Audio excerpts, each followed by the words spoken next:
అందరికీ జైవి. గతంలో అంటే 2004కి ముందు, 2005-4కి ముందు ఆంధ్రప్రదేశ్లోనే కాదు భారతదేశంలో కూడా సామాన్యుడికి వైద్యం అందాలంటే అంటే పెద్దగా ట్రీట్మెంట్కి పెద్ద జబ్బును పడినటువంటి వాళ్ళు, హార్ట్ కానీ లేకపోతే కిడ్నీ కానీ బ్రెయిన్ కానీ ఇట్లాంటి మెయిన్ కొన్ని క్యాన్సర్స్ కానీ ఇట్లాంటి వ్యాధులు సామాన్య స్టేజ్లో అంటే మధ్యతరగతి వారికి పేదవారికి వస్తే ఇంకా ఆశలు వదులుకోవడమే, వాళ్ళకి మనకు లేరు అనుకున్న పరిస్థితి ఉండేది. కానీ స్వర్గీయ ముఖ్యమంత్రి రాజశేఖర రెడ్డి గారు మాత్రం 2004లో ఆయన ముఖ్యమంత్రి అయిన తర్వాత 2007 నుంచి 2008 ఆ టైంలో ఆరోగ్యశ్రీని ప్రవేశపెట్టారు. అంటే దానికి అప్పటికే 108 ఇవన్నీ రావడం జరిగింది. సో దాని తర్వాత హెల్త్కి సంబంధించి ఇంకో కొన్ని పథకాలను తీసుకురావాలనే ఉద్దేశంతో రాజశేఖర రెడ్డి గారు ఏం చేశారంటే ఆరోగ్యశ్రీ అనే పథకాన్ని, అప్పుడు దాని పేరు రాజీవ్ ఆరోగ్యశ్రీ, అంటే పథకం పేరు ఆరోగ్యశ్రీ, అంటే ఇప్పుడు కాంగ్రెస్ గవర్నమెంట్ ఉంది కనుక రాజీవ్ గాంధీ పేరుతో రాజీవ్ ఆరోగ్యశ్రీ అనే విషయాన్ని కూడా చూపించడం జరిగింది. సో దాంతో చాలామంది నిరుపేదలు, హార్ట్ ప్రాబ్లం ఉన్నవాళ్ళు, బ్రెయిన్ ప్రాబ్లం ఉన్నవాళ్ళు, కిడ్నీ ప్రాబ్లం ఉన్నవాళ్ళు, ఎన్ని సమస్యలు మేజర్ ప్రాబ్లమ్స్ ఉన్నవాళ్ళు ప్రతి ఒక్కళ్ళు కూడా ఆరోగ్యశ్రీ కార్డు ద్వారా చాలామంది బతికి బట్టగట్టి తిరుగుతున్న పరిస్థితులు రాష్ట్రంలో కోకోలాలుగా ఉంది. అయితే ఆ తర్వాత ప్రభుత్వాలు దాన్ని ఆయన మరణానంతరం కాంగ్రెస్ ప్రభుత్వం కంటిన్యూ చేసింది. ఆ తర్వాత కూడా వచ్చినటువంటి కూటమి ప్రభుత్వం 2014 నుంచి 2019 దాకా ఎన్టీఆర్ ఆరోగ్యశ్రీ అని వాళ్ళు కూడా దాన్ని నడపడం జరిగింది. ఇక తర్వాత చూస్తే 2019 నుంచి 2024 దాకా కూడా వైఎస్ఆర్సీపీ కూడా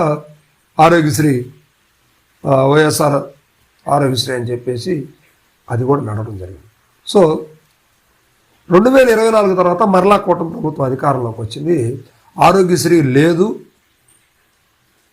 ఇది కేంద్ర ఆయుష్మాన్ కార్డు ద్వారా 5 లక్షల లోపు ఎంతో ఉన్నటువంటి వాళ్ళకి వర్తిస్తుందని చెప్పేసి ఆ కార్డులు తీసుకోవాలన్నారు. ప్రస్తుతానికి ఇప్పుడు ఆంధ్రప్రదేశ్లో ఆరోగ్యశ్రీ సేవలు పూర్తిగా బంద్ అయ్యాయి.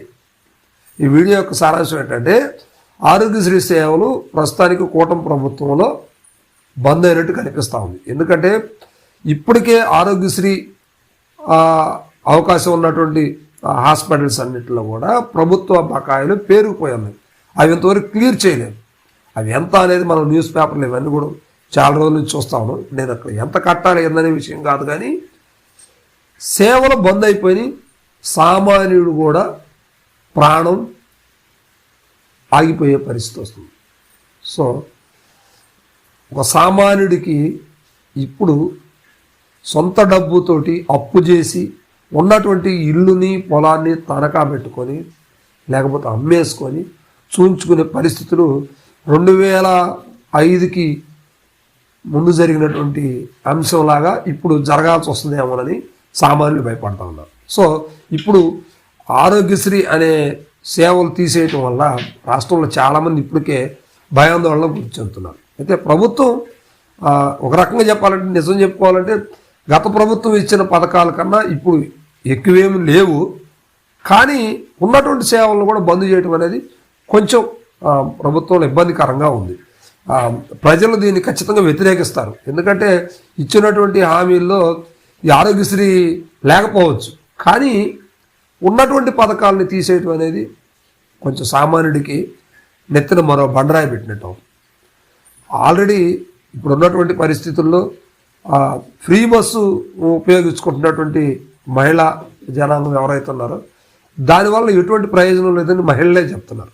కానీ అవసరమైనటువంటి ప్రతి నిత్యం అవసరమైనటువంటి జగన్మోహన్ రెడ్డి గారు 1000 రూపాయలు పైబడినటువంటి ఏ చికిత్సకైనా కూడా ఆరోగ్యశ్రీని ఉపయోగించుకోవచ్చు అని చెప్పేసి జగన్మోహన్ రెడ్డి గారు ఇవ్వడం జరిగింది. కానీ ఇప్పుడు పూర్తి స్థాయిలో ఆరోగ్యశ్రీని బంద్ చేయడం అనేది సామాన్యుడి జీవితం కూడా బంద్ అయ్యే పరిస్థితి కనిపిస్తూ ఉంది. సో ఇప్పటికైనా ప్రభుత్వం కళ్ళు తెరిచి వ్యతిరేకత రాకముందే ఈ ఆరోగ్యశ్రీని మరలా రివీల్ చేసేసి మళ్ళీ ప్రజలకు అందిస్తే కూటమి ప్రభుత్వం మీద గౌరవం మర్యాదలు పెరుగుతాయి అనేది ప్రజల యొక్క మాట అన్నమాట.